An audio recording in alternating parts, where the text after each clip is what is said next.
आप नेता संजय सिंह ने अडानी और मोदी पर साधा निशाना, बोले जनता के भविष्य से कर रहे हैं खिलवाड़। नमस्कार, मैं हूं शाहबाज अहमद, आप सभी का स्वागत है ई इंडिया न्यूज पर। दरअसल आपको बता दें कि आप नेता संजय सिंह ने पिछले दिनों बयान दिया जिसमें उन्होंने अडानी और मोदी को टारगेट करते हुए कहा कि देश के 28 करोड़ लोगों के भविष्य के पैसे से खिलवाड़ कर रही है मोदी सरकार,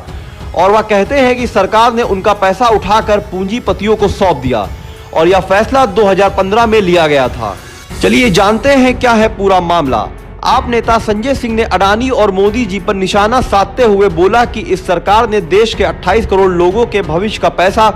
उठाकर पूंजीपतियों को सौंप दिया ताकि उनसे शेयर खरीदे जा सकें, और यह फैसला 2015 में लिया गया। उनके अनुसार सरकारी विभाग में काम करने वाले कर्मचारियों जिनका प्रोविडेंट फंड का पैसा कटता है, प्राइवेट कंपनी में काम करने वाले कर्मचारी जिनका प्रोविडेंट फंड का पैसा कटता है, वह पीएफ का पैसा उठाकर 50 कंपनी के शेयर खरीदे गए और उन्हें कहा कि इन 50 कंपनियों में अडानी पोर्ट और अडानी इंटरप्राइजेस भी शामिल हैं, और यह पैसा कितनी मात्रा में है आप सुनेंगे तो आपके पैरों के तले जमीन खिसक जाएगी। उन्होंने बताया कि यह पैसा 1,57,000 करोड़ रुपए है और इन कंपनियों का शेयर इन्हीं द्वारा खरीदा गया जो कि देश के कर्मचारी अपने भविष्य की सुरक्षा के लिए पीएफ का पैसा संजो कर रखते हैं।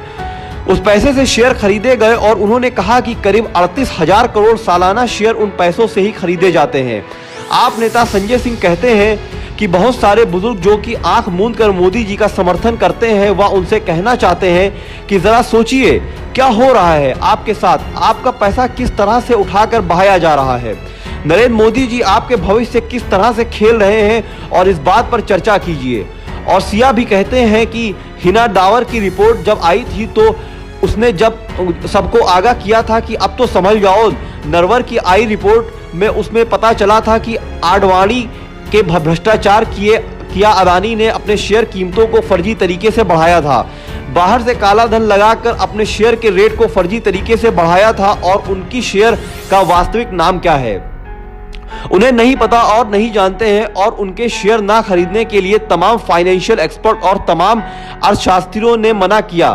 बुजुर्ग का पैसा है, कम से कम इसे तो मत डुबाओ। और संजय सिंह बताते हैं कि 27 मार्च को मीटिंग होती है। उस बोर्ड के जो चेयरमैन थे वह देश के श्रम मंत्री भूपेंद्र यादव जी थे। वो कहते हैं भूपेंद्र यादव जी जो देश के मंत्री हैं उस बोर्ड के चेयरमैन हैं, और हिडनबर्ग की रिपोर्ट भी आ जाती है और उन्हें आगाह भी किया जाता है कि यह बुजुर्गों और कर्मचारियों का पैसा है जो उनके भविष्य का पैसा है, जो वह पीएफ का पैसा बचा कर रखते हैं, कम से कम उनका पैसा अडानी ग्रुप में मत लगाइए। लेकिन इसके बावजूद अडानी के कंपनियों में फिर यह पैसा फिर लगाया जाता है। आप नेता संजय सिंह का कहना है कि क्या प्रेम है आपका अडानी से, आप देश के करोड़ों लोगों का पैसा क्यों उठाकर लगा रहे हैं,